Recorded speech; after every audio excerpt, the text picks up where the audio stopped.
is our refuge and strength, always ready to help in times of trouble. So we will not fear when earthquakes come and the mountains crumble into the sea. Let the oceans roar and foam. Let the mountains tremble as the waters surge.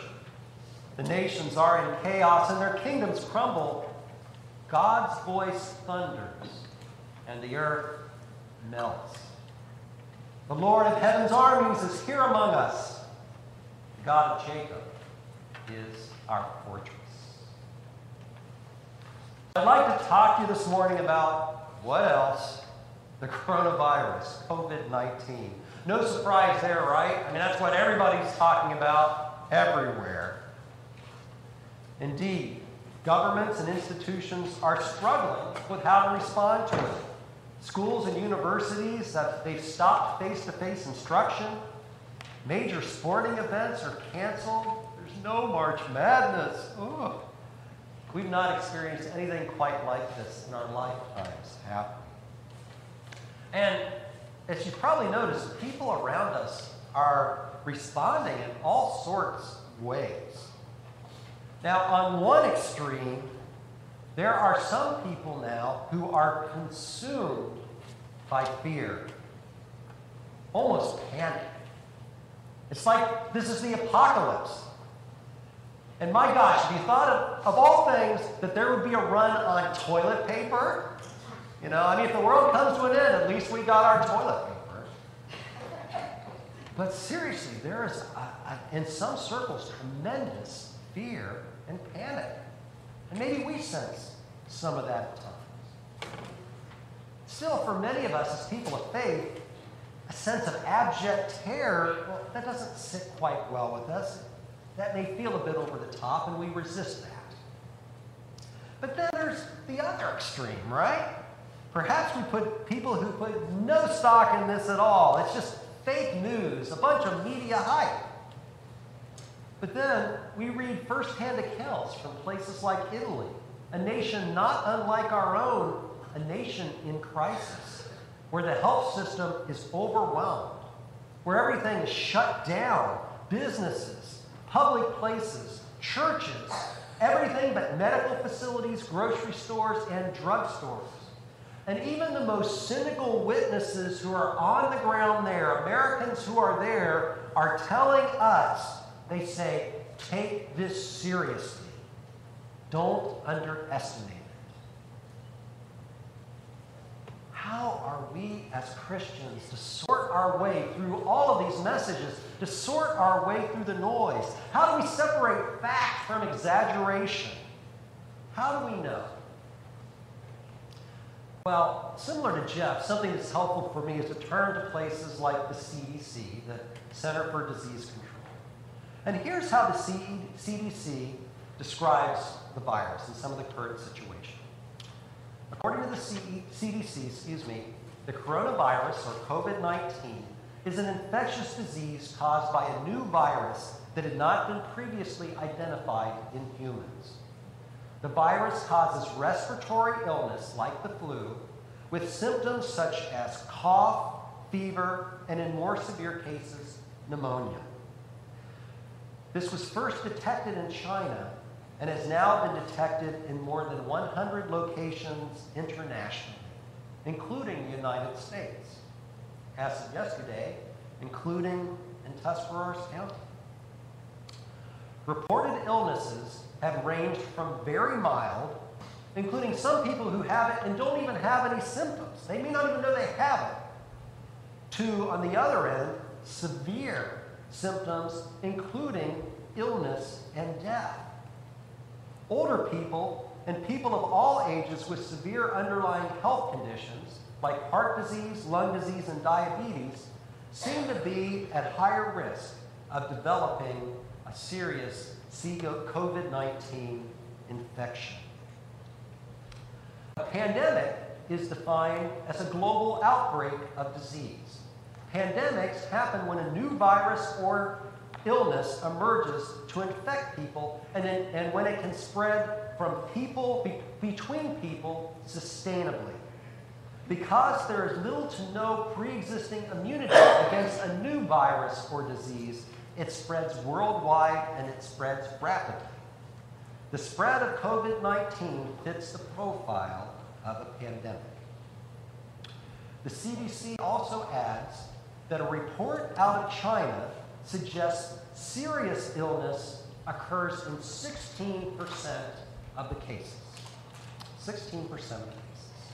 Okay, so that's information from the CDC.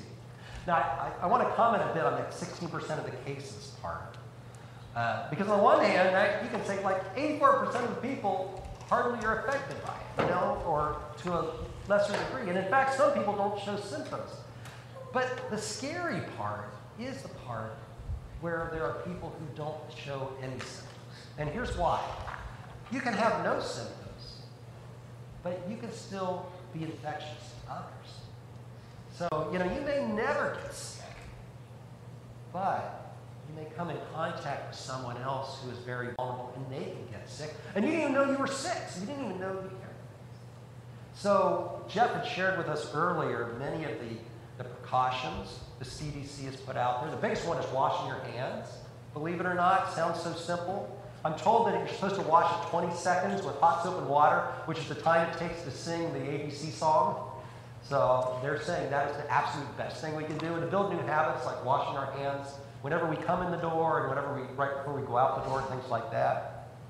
Covering our coughs, certainly, this idea of social distancing. You've heard these things, and there are things that we can do. What does this mean for us as a church? I mean, we've been wrestling with this question. There are a lot of cancellations right now. Many churches are canceling, and that's a question our board of elders is wrestling with and will wrestle with. We may end up canceling worship. We don't know yet. We may end up canceling program.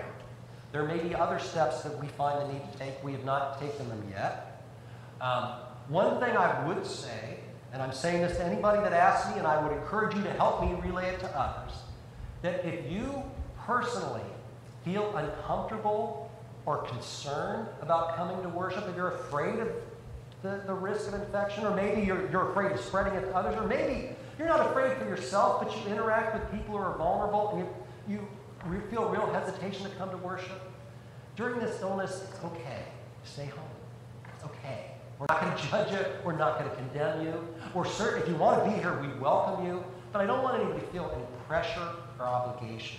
Okay? And we don't want anybody who is at risk feeling like they have to come to church or anything like that. So I just want to make sure everyone understands. You are welcome here. If you choose not to come to worship, we understand. We're with you in that. We're going to all get through this together and get back to life as normal as soon as possible. One of the things that Jeff had alluded to, though, that is very helpful to us, there was a text message and email message sent out yesterday at about 4 to 4:15 in there.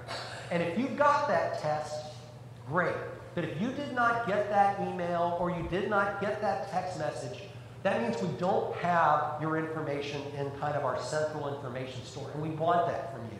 So do take advantage of that slip, or there's information on the shared ministry announcement page on how to share that with the office. We want to do our best to communicate and be connected with everyone. So your help with that will be greatly appreciated. If you didn't get the text message or you didn't get the text email, let us know, and we'll add you to the list. Now, there are some folks that don't have cell phones and don't have email. And you're like, well, none of this does me any good. And so we're conscious of that fact as well. But the better our communication, the better it is for everybody. The more people we can get in touch with a snap of a finger, the less load it is to get in touch with everybody. So you're helpful with that as well. All right, so all that out of the way, how do we respond to a crisis like this as Christians? How might our faith guide us? Well, let me offer to you that what we are experiencing now is a new and unparalleled event in all of our lifetimes. The last time there was a similar event in this country, as I understand it, is the Spanish flu epidemic, which goes back to 1919. And I don't think we have any 99-year-olds with us today. So, and even if so, you're too little to remember. So we haven't experienced this in our lifetime. But across the lifetime of the Christian church, this was not an uncommon experience at all. The word that's often used is the word pestilence. And indeed, in the last 2,000 or so years of the history of the church, there have been tremendous and terrible experiences of pestilence. In the early years of the church, there would be waves of disease that would sweep through the Roman Empire and leaving just disaster. People left lying in the streets, dying. It was horrible. And they would happen oftentimes in waves every few years. And this became a common experience. Today we think oftentimes that was primarily smallpox, although there may have been some other diseases mixed in, but it would come in waves and people wouldn't know what to do. And there was panic, widespread panic. Then in later years came the bubonic plague, the Black Death. And that would sweep through towns and villages.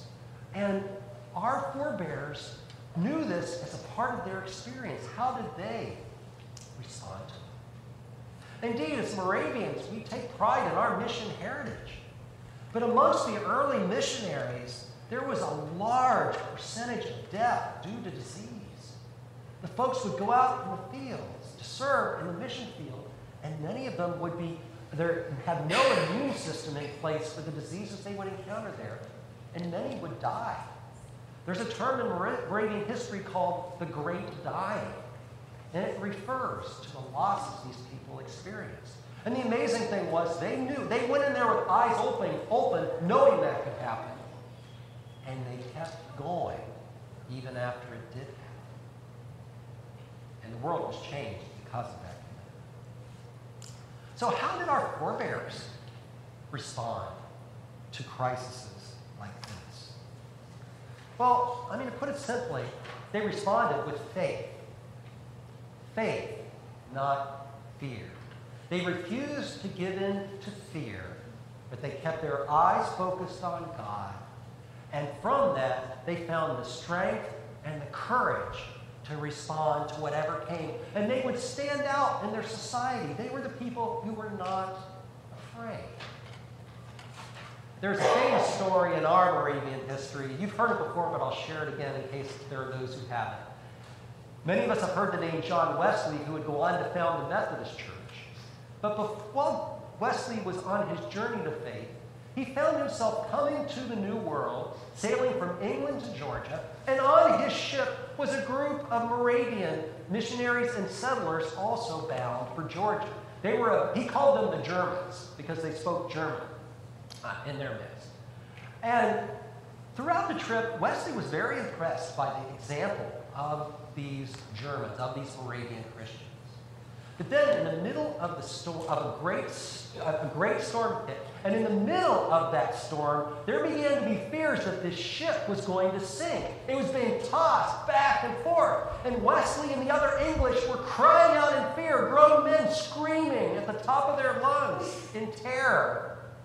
And while this was happening, the Germans, the Moravians, were sitting together calmly singing hymns.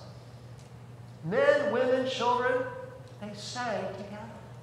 And at one climactic point, this great wave came and swept across the ship, and it was so powerful, it split the mainmast. The whole ship shook, and all the English cried out in terror. They thought, this is it, we're gone, we're done.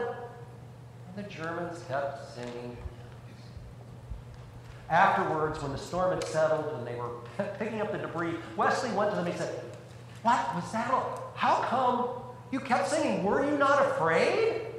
And the man he was talking said, no, we weren't afraid. But Wesley said, your women and children, weren't they afraid? He said, no, we're not afraid to die. And Wesley was blown away. He had never seen this faith that was so strong that even in a terrifying storm, even the kids were just fine. Our forebears responded with faith and not fear. And it's important to understand in nature that faith. It was a faith in God. not a faith in a particular outcome. Those folks in the ship weren't convinced that that ship wasn't going to sink as they sang hymns. But they knew no matter what happens, we are in God's hands. And we're not afraid. The worst that can happen to us will not take us out of God's hands. And all will be well. There's no fear, no terror that can come our way, but that God is not greater still. There is no Good Friday that we may experience, but that in God's hands, an Easter Sunday will follow. There's nothing to be afraid of. Now, does that mean that we will be protected and immune from all negative effects of this disease or anything else? Not necessarily. In this life, there is suffering. If you're reading our devotional, the Friday reading, I think it was chapter 15 on suffering is excellent. Check that out. If you haven't got it, grab a devotional book. There are times when in our faith we will suffer. And, there are those folks that say, well, if you have enough faith, you don't have anything to be afraid of, and you're never going to suffer anything. And in fact, we have the folks that take it to the extreme where if they're sick, they'll not take medicine because they'll say, well, then that would show a lack of faith. I don't understand that. God gave us doctors and medicine for a reason. That's not faith. That's bravado, maybe. And that's not what we're talking about by faith. We have faith. We still wash our hands. We act wisely. And so that's not the type of, whatever that is, that's not the faith that our forebears showed us. It was an eye-open, understanding the situation, but trusting in God greater than any circumstance that would come our way that sustained them. So the first way we respond is with faith. But there's one other way I would suggest that we might respond, and this one may not have occurred to you. Perhaps it has, but maybe it has not. We are in the midst of what is being called a crisis. And you've probably heard this before, but if you look at the Chinese characters for crisis, they are two words, symbols for two words that come together. The first word is danger. Yeah, easy to understand. But the second word is opportunity. Opportunity. And did you know that in the midst of the crises experienced by our forebears, in the times of pestilence, these became tremendous opportunities for the church and for God's people to live out their faith in love and service to others. In the first centuries of the Christian faith, waves of pestilence would sweep across the Roman Empire, mass pandemics, and people would begin fleeing the cities for the relative safety of the countryside. But historians tell us that while most groups were fleeing, one group was staying behind. Those Christians. This is what one historian writes. All day long, some of them, the Christians, tended to the dying and to their burial. Countless numbers with no one to care for them were cared for by these Christians. Others gathered together from all parts of the city, a multitude of those withered from famine, and distributed bread to them all. So sisters and brothers, in the midst of this time, let me suggest and invite us to look at this as an opportunity to serve. As we look around us, think about these groups and their needs. We're going to encounter people who are in quarantine or self-quarantine, and they will need help getting food or medicine. There will be people who aren't in quarantine but are simply lonely and isolated, longing to hear a caring voice. There will be those who are ill and their families and caregivers. There will be exhausted healthcare workers. There will be parents with all the kids at home pulling their hair out. Yeah, there will be people who may lose their jobs or have their hours cut and in economic distress. We are going to be surrounded by more and more people in need. How might God be calling us to be the church, to be his hands and feet, to rise above our fear and look to others in service, looking especially to those vulnerable? I'd invite you to think about that. Let us pray. Oh Lord, these are very uncertain times, and at times it's natural to be afraid, and many are. But yet, Lord, you are here. And Lord, you have weathered with your people and through your people, have weathered pandemic after pandemic. And Lord, in the end, life and light prevail.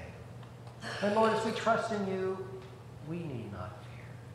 Oh God, help us to stay secure in your arms, Lord, and help us to be a light and encouragement to others, Lord, especially those who are terrified.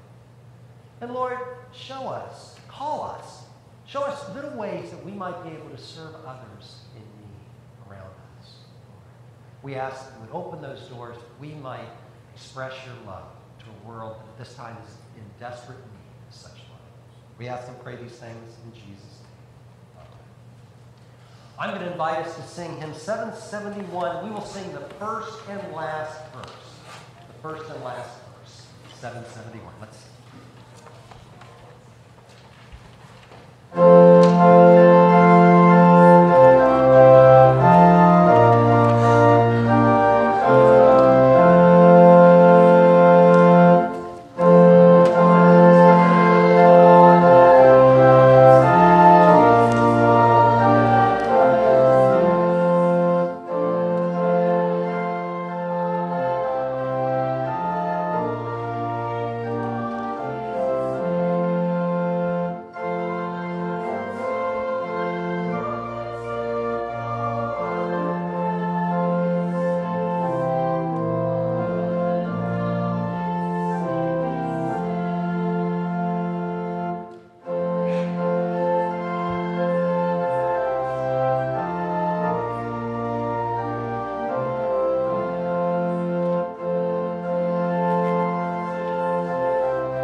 God is our refuge and strength, always ready to help in times of trouble.